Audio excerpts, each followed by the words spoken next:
Now let's talk about the three profit centers for lease options. The first profit center is the option payment.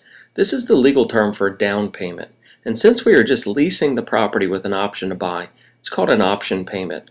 Our profit is simply the difference of what you've agreed to pay the seller and what the new buyers agreed to pay you. This will be your first profit center. The next profit center is the difference in monthly payment that you've agreed to pay the seller and what the new buyers agreed to pay you. The last profit center is the difference in sales price that you agreed to pay the seller and what the new buyer has agreed to pay you. Now let's look at an example. Here you've agreed to pay the seller in the amount of $2,000 as an option payment. Now you are not going to give the seller this until you have found a new buyer and they have paid you. This was my first mistake when I got started with lease options. I had lease optioned a townhouse in Northern Virginia and immediately gave the seller the option payment right out of my very own pocket, and guess what happened? That's right, I didn't find a new buyer for 30 days. So I ended up breaking even on the deal. Now once you build your buyers list of lease option buyers, this won't take long at all. It'll be a matter of days, not weeks.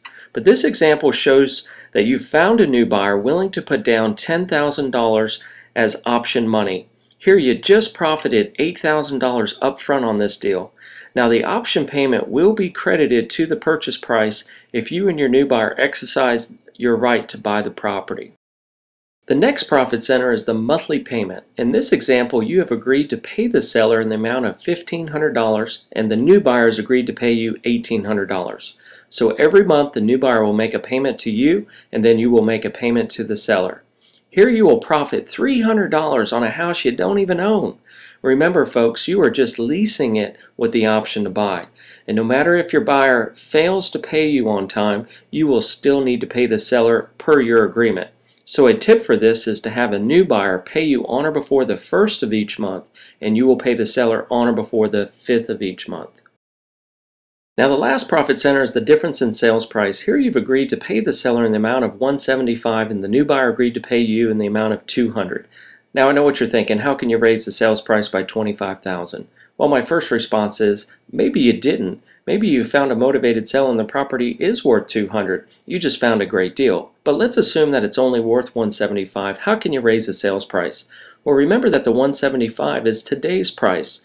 We are selling this property on terms because the new buyer can't go to the bank and get qualified. They need time. So the $200 is a future price.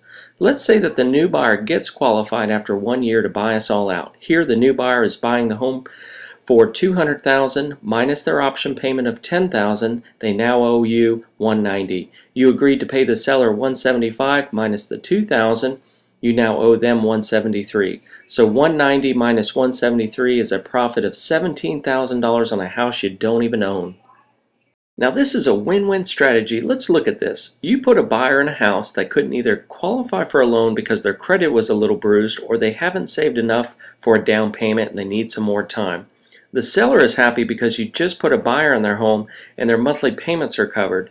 And you are happy because you just made $28,600 on a property you don't even own or put any money into it.